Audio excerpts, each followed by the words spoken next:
جو اپنی ضرورتوں پر دوسروں کو ترجیح دیتے ہیں، خود مستحق اور محتاج ہونے کے باوجود، خود بھوکے ہونے کے باوجود دوسرے کو کھانا کھلاتے ہیں، اور فرمایا کہ جو اپنے نفس کی تنگی سے بچا لیا گیا وہی کامیاب ہے۔ اعوذ باللہ من الشیطان الرجیم وَيُؤْثِرُونَ عَلَىٰ أَنفُسِهِمْ وَلَوْ كَانَ بِهِمْ خَصَاصَةٌ وَمَن يُوقَ شُحَّ نَفْسِهِ فَأُولَٰئِكَ هُمُ الْمُفْلِحُونَ۔ سامعین محترم، ناظرین کرام، ہم اس نشست میں یہ بتائیں گے کہ ایثار و قربانی کی کیا اہمیت ہے۔ بخاری اور مسلم کی روایت ہے کہ اللہ کے نبی صلی اللہ علیہ وسلم کے پاس ایک فاقہ زدہ شخص آیا۔ نبی صلی اللہ علیہ وسلم نے اپنے تمام گھروں سے معلومات حاصل کی تو پتہ چلا کہ کسی بھی گھر میں پانی کے سوا کوئی کھانے کی چیز نہیں ہے۔ اللہ اکبر۔ ایک انصاری صحابی ابو طلحہ رضی اللہ تعالیٰ عنہ خدمت اقدس میں حاضر ہوئے اور عرض کیا، یا رسول اللہ صلی اللہ علیہ وسلم، اس مہمان کو میرے ساتھ بھیج دیں۔ وہ ان کو ساتھ لے گئے۔ ان کے گھر میں بھی کھانے کے لیے صرف اتنی خوراک تھی کہ وہ ایک آدمی کے لیے کافی ہو سکتی تھی۔ انہوں نے اپنی اہلیہ سے کہا کہ ایک مہمان آ رہا ہے اور کھانا صرف ایک ہی آدمی کے لیے کافی ہے، بچوں کو کسی طریقے سے بلا کر سلا دو، اور جب ہم کھانے کے لیے بیٹھیں گے تو کسی بہانے چراغ گل کر دیں گے، مہمان پیٹ بھر کر کھانا کھا لے گا اور وہ سمجھے گا کہ یہ میزبان بھی کھانا کھا رہے ہیں۔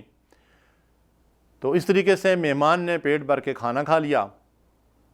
صبح ان کی ملاقات نبی کریم صلی اللہ علیہ وسلم سے ہوئی تو اللہ کے رسول صلی اللہ علیہ وسلم نے فرمایا کہ رات تمہارے عمل سے اللہ تعالیٰ بہت خوش ہوا، اور ان کی تعریف میں اللہ تعالیٰ نے یہ آیت مبارکہ نازل فرمائی، وَيُؤْثِرُونَ عَلَىٰ أَنفُسِهِمْ وَلَوْ كَانَ بِهِمْ خَصَاصَةٌ وَمَن يُوقَ شُحَّ نَفْسِهِ فَأُولَٰئِكَ هُمُ الْمُفْلِحُونَ۔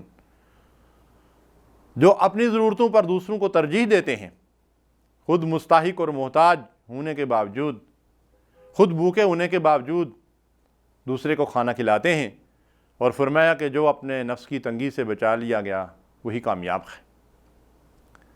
یہ ہے ایثار و قربانی۔ امام بخاری رحمۃ اللہ علیہ نے اس حدیث کو روایت کیا ہے کہ جب مدینہ میں رسول اللہ صلی اللہ علیہ وسلم نے انصار و مہاجرین کے درمیان رشتہ اخوت قائم کیا، جس کو عرف عام میں مواخات کہتے ہیں، تو جو بھائی بھی ہجرت کر کے آئے تھے، کسی انصار کا ان کو بھائی بنایا گیا، تو انہوں نے اپنے گھر بار میں اور گھر کے تمام چیزوں میں اور کھانے پینے میں اپنے بھائی کو شریک کر لیا۔ حتیٰ کہ ایک مثال ایسی بھی آئی کہ ایک شخص نے کہا کہ میری 2 بیویاں ہیں، اور اپنے مہاجر بھائی سے کہا کہ میں ایک بیوی کو طلاق دے دیتا ہوں، اور عدت پوری ہونے کے بعد آپ اس سے نکاح کر لیں۔ ناظرین کرام، کیا اخوت اور محبت اور ایثار اور قربانی کی کوئی ایسی مثال تاریخ انسانی میں مل سکتی ہے؟ آج ہمارا حال کیا ہے؟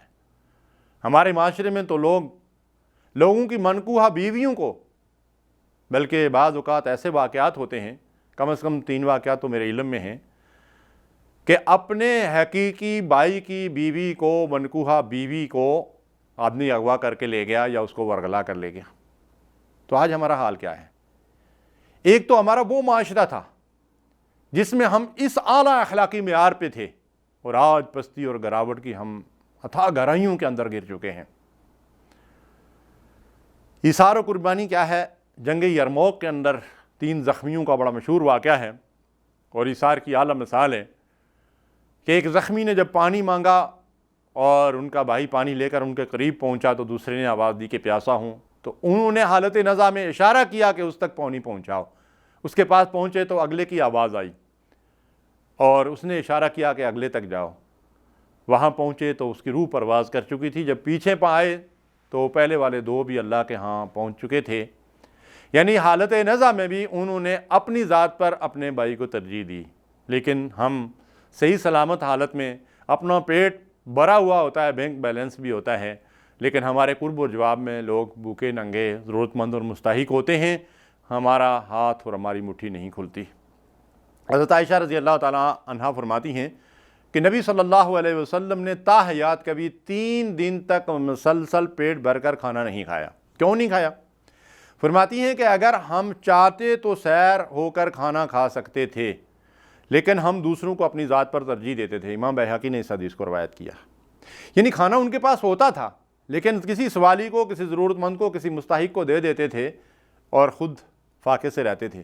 حضرت عائشہ رضی اللہ تعالیٰ عنہ ہی کا ایک واقعہ ملتا ہے کہ آپ روزہ دار تھیں اور افطاری سے پہلے کوئی سوالی آ گیا تو آپ نے خادمہ سے کہا کہ وہ کھانا اٹھا کر اسے دے دو۔ تو خادمہ نے کہا کہ آپ کا روزہ ہے اور افطاری کے لیے اس کے سوا کچھ نہیں ہے، وہی سوکھی روٹی جو ہے وہ گھر کے اندر موجود ہے، تو آپ نے روزہ افطار کرنا۔ تو انہوں نے کہا دے دو وہ سوالی کو۔ خادمہ نے اٹھا کر وہ سوالی کو دے دی، اور افطاری سے قبل آپ کے پاس ہدیے کے طور پر بکری کے گوشت کا شوربہ آیا۔ تو آپ نے افطاری کے وقت خادموں کو بلایا اور اس سے کہا کہ آؤ، اللہ تعالیٰ نے تمہیں اس سے بہتر دے دیا ہے جو تو نے اللہ کی راہ میں دیا تھا، سبحان اللہ، سیر ہو کر کھاؤ۔ تو یہ ہے دراصل ایثار و قربانی کا نتیجہ کہ اللہ تعالیٰ اس دنیا میں بھی اس سے بہتر عوض دیتا ہے اور آخرت کا اجر و ثواب تو کئی گنا زیادہ ملے گا۔ خود حضرت عائشہ رضی اللہ تعالیٰ عنہ کا ایک اور بڑا نادر واقعہ ملتا ہے۔ آپ فرماتی ہیں کہ نبی صلی اللہ علیہ وسلم اور میرے والد محترم ابو بکر صدیق رضی اللہ تعالیٰ عنہ کی وفات کے بعد جہاں ان کی قبریں بنیں تو ایک قبر کی مزید گنجائش تھی، تو میں نے وہ اپنے لیے رکھی ہوئی تھی وہ جگہ، لیکن عمر فاروق رضی اللہ تعالیٰ عنہ جب زخمی ہوئے تو انہوں نے دنیا سے رخصت ہونے سے پہلے میرے پاس پیغام بھیجا اور اس بات کی خواہش ظاہر کی کہ میں وہ تیسری قبر کی جگہ ان کو دے دوں۔ تو میں نے اپنی ذات پر عمر رضی اللہ تعالیٰ عنہ کو ترجیح دی اور میں نے اِثار کرتے ہوئے وہ جگہ قبر کے لیے حضرت عمر رضی اللہ تعالیٰ عنہ کو دے دی۔ سبحان اللہ، یہ تھے نیک دل انسان جن کی زندگیوں کا مقصد ہی دراصل دوسروں کے لیے جینا تھا۔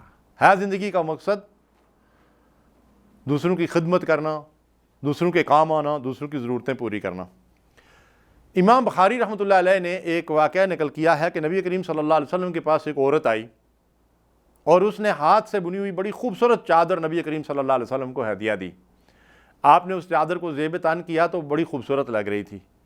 ایک صحابی مجلس کے اندر آئے تو انہوں نے رسول اللہ صلی اللہ علیہ وسلم سے گزارش کی کہ یہ چادر مجھے دے دیں، تو دوسروں نے اس کا برا منایا اور ان سے کہا بھی کہ تم نے یہ چادر مانگ کر نبی صلی اللہ علیہ وسلم کے ساتھ اچھا برتاؤ نہیں کیا، تمہیں معلوم بھی ہے کہ رسول اللہ صلی اللہ علیہ وسلم جو ہے وہ کسی کا سوال رد نہیں کرتے۔ اللہ کے رسول صلی اللہ علیہ وسلم نے ان کی خواہش سنی اور گھر چلے گئے۔ وہ چادر اتاری اور اسے طے کر کے واپس لایا اور ان کے حوالے کر دیا۔ تو انہوں نے کہا کہ میں نے یہ چادر کیوں مانگی ہے، اب ذرا میری بھی آرزو سنیے۔ یہ رسول اللہ صلی اللہ علیہ وسلم کے جسم مبارک سے مس ہوئی ہے، تو میری یہ خواہش ہے کہ یہ میرے لیے کفن بنے۔ اور راوی فرماتے ہیں کہ وہی چادر ان کے کفن میں کام آئی تھی۔ تو یہ ہے صحابہ کرام کا یا خیر القرون کے لوگوں کا جذبہ ایثار اور قربانی۔ ہمیں بھی چاہیے کہ اللہ کی راہ میں ایثار کیا کریں، قربانی کیا کریں، کہ یہی دراصل بلندی درجات کا ذریعہ ہے۔ وآخر دعوانا الحمدللہ رب العالمین۔